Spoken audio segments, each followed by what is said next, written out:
I was not born to command armies. I was born to fix irrigation pumps on a dust moon that barely mattered. My hands learned grease before they learned a salute. When the draft ships came, I went because everyone went. We were told the war would be short.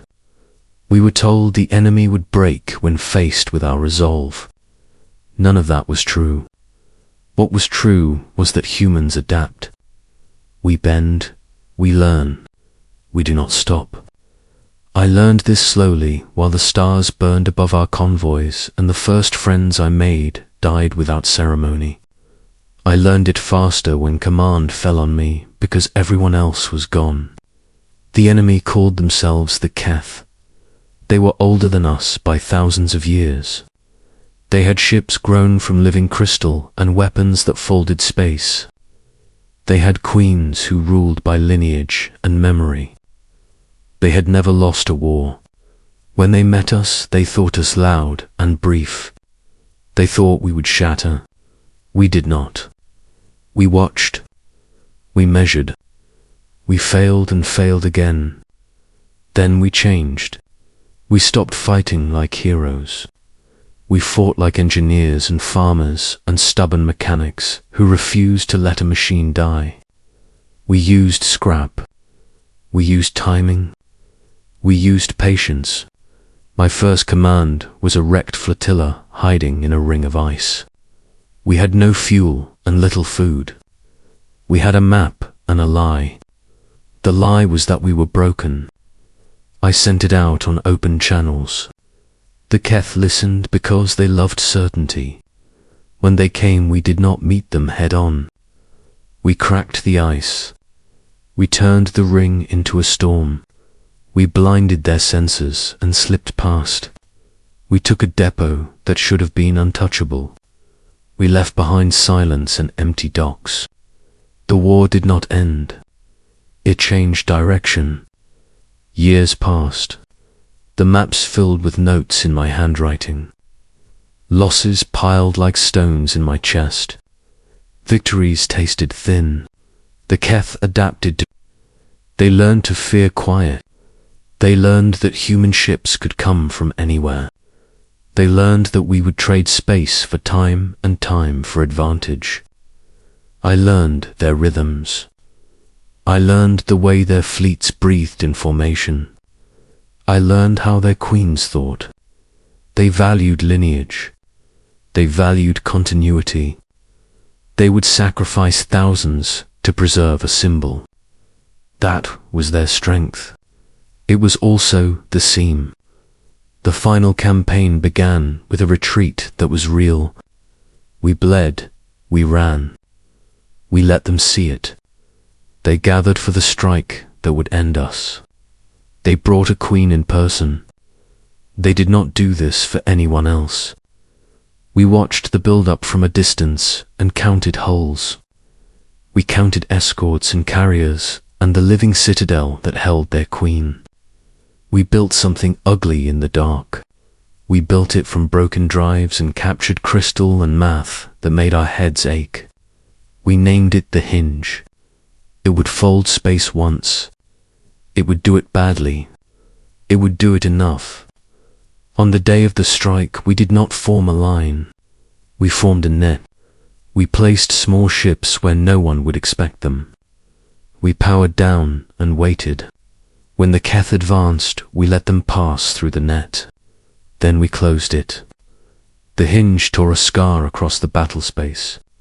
Not a clean cut, a ragged one. Their formation lost coherence. Orders arrived late. Escorts drifted. We surged. We did not aim for glory. We aimed for systems. We cut supply nodes. We severed command links. We let their living ships feel pain they had never felt. The Queen tried to withdraw. The net held. I boarded the citadel with a team of 6. That was all that remained who could walk. The corridors sang. The walls bled light. We moved slow. We used old drills. The Queen waited in a chamber that remembered every ruler before her. She was tall and calm.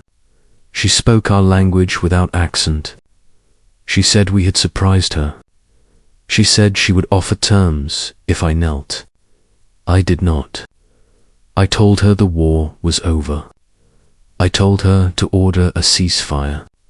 She studied me for a long time. Then she laughed in a way that shook the room. She ordered the fleets to stand down. The silence that followed felt unreal. The war had been noise for so long. When the shooting stopped, it left a vacuum. I returned to our lines with a wound that would ache forever. Messages poured in. Cheers came late. Grief came first. The council summoned me home. I washed. I put on a uniform that fit poorly. I stood in a hall built to dwarf the human body. The queen arrived without guards. She walked like someone who knew where she was going. She spoke to the assembly. She said the war ended because humans did not fight to preserve symbols. We fought to solve problems. She said her people would remember this. Then she turned to me. She reached into a pocket in her robe and pulled out a ring. It was simple. It was made of living crystal, tuned to a single bearer. She placed it on my finger. She said this marked a bond, not of marriage as humans might think. A bond of witness. She said I would carry the memory of the war for both peoples. She said it was the price of victory. I did not know what to say. The ring warmed. It pulsed once. Images flickered at the edge of my sight. I saw Keth queens reaching back through time. I saw worlds tended for centuries. I saw the cost of certainty. The assembly watched in stunned quiet. I bowed because it seemed right. The queen inclined her head. Then she left. The war was over. The work had begun. Peace is harder than war. In war choices are sharp. In peace they blur. I traveled as a witness. I stood on Keth worlds and listened. I spoke on human stations and argued. The ring let me feel when lies were told. It did not stop them. It only burned a little. Treaties were signed. Borders were drawn. Some people hated me for surviving. Some hated me for the ring. I accepted it. Victory is never clean. Years later, I returned to the dust moon where I was born. The pumps still broke. I fixed one with old tools. Children asked about the ring. I told them it was a reminder. Humans win wars not because we are stronger. We win because we learn, because we share, because we refuse to let the machine die. At night, I looked at the stars. They looked the same. The war felt distant. The weight on my hand felt real.